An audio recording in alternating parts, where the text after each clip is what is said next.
अस्सलाम वालेकुम मेरी यूट्यूब फैमिली, कैसे हैं सब। उम्मीद करती हूँ कि सब खैरियत से होंगे। आज हम कभी मैं कभी तुम की एपिसोड 33 का रिव्यू और फैक्ट्स लेके आई हैं। ये एपिसोड स्टार्ट होती है जब रुबाब अदील की बर्थडे सेरेमनी रखती है और उसमें सबको इनवाइट करती है। और वहाँ पे जब नताशा पहुँचती है तो वह नताशा और उसके हस्बैंड के सामने अदील के और नताशा के पोल खोलती है और उनकी सारी इश्क की दास्तानें सबके सामने सुनाना शुरू कर देती है, जिस पे अदील बहुत गुस्से में आ जाता है और बहुत शर्मिंदा भी होता है।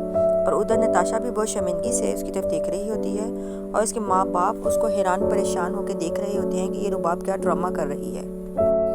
उधर रुबाब उसके माँ बाप की भी बहुत इंसल्ट करती है और उनको भी बहुत बुरा भला कहती है और अपने शोहर का तमाम जो काले करतूत और जितना उसने घपले किए थे उन सबके सबूत लोगों को दिखाती है, जिसको देख के नताशा भी बहुत शर्मिंदा हो रही होती है। उसके बाद रुबाब केक काटती है, अपने शोहर के मुंह पे मल देती है और सबके सामने उसकी इंसल्ट करके अंदर चली जाती है।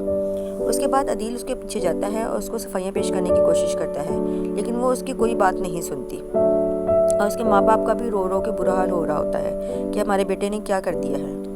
उधर रुबाब पुलिस को बुला लेती है और आखिरकार इस अदील की स्टोरी का ड्रॉप सीन हो चुका है और अदील को पुलिस पकड़ के ले जाती है।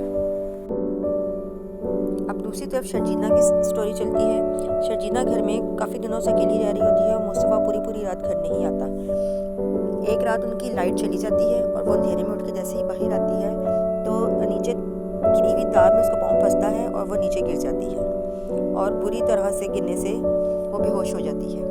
उधर मुस्तफ़ा खुशी खुशी घर वापस आता है कि मैं जाकर उसको अपने नए फ्लैट की खुशखबरी सुनाऊंगा और अपनी कामयाबी का बताऊंगा, लेकिन वो उसे उठा के हॉस्पिटल लेके जाता है और वहाँ पे डॉक्टर उसे बताती है कि उसका मिसकैरेज हो चुका है और शर्जीना जो सी है वो कोमा में चली जाती है।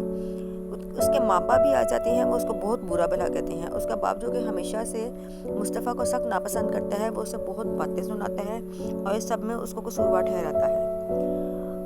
उधर रुबाब उसके माँ बाप को बुरी तरह घर से धक्के दे के और बुरा भला कह के घर से निकाल देती है। अब उनके पास जाने का कोई ठिकाना नहीं होता तो वो मजबूरन अपनी बेटी के घर चले जाती हैं और वो बहुत बुरी हालत में उसके घर में पहुंचते हैं और वो रोती हुई शर्मिंदा होती भी जाती है कि अब हम कहाँ जाएं, हमारे पास तो कोई घर ही नहीं है। दूसरी तरफ मुस्तफ़ा घर वापस आता है और अपने घर की हालत देखता है कि मैं इतने दिन से घर नहीं आया और मेरी बीवी अकेली रह रही थी। और वो पीछे भी जब उसके स्टिकी नोट्स पर नज़र पड़ती है तो उस पर शर्जीना ने वो तमाम शिकायतें जो उसे होती हैं वो सब लिख के लगाई होती हैं कि शायद वो ये शिकायतें किसी दिन देख ले और उसको एहसास हो जाए और वो अपनी गलतियों पर शर्मिंदगी महसूस करे। लेकिन अब जब वो शर्मिंदा हो रहा होता है तो इस चीज़ का कोई फ़ायदा नहीं रहता। ये ड्रामा इस वक्त अपने ट्रेजिक मोड़ पे है और शर्जीना जो है वो कोमा में है और डॉक्टर उसे 50-50 की चांस पे बोलते हैं कि इसका ठीक होने के चांसेस 50-50 हैं, ये ठीक हो भी सकती है और नहीं भी ठीक हो सकती। और अब देखिए नेक्स्ट एपिसोड में क्या होता है। इसकी आज की एपिसोड भी बहुत ही इंटरेस्टिंग होने वाली है। Stay tuned with us.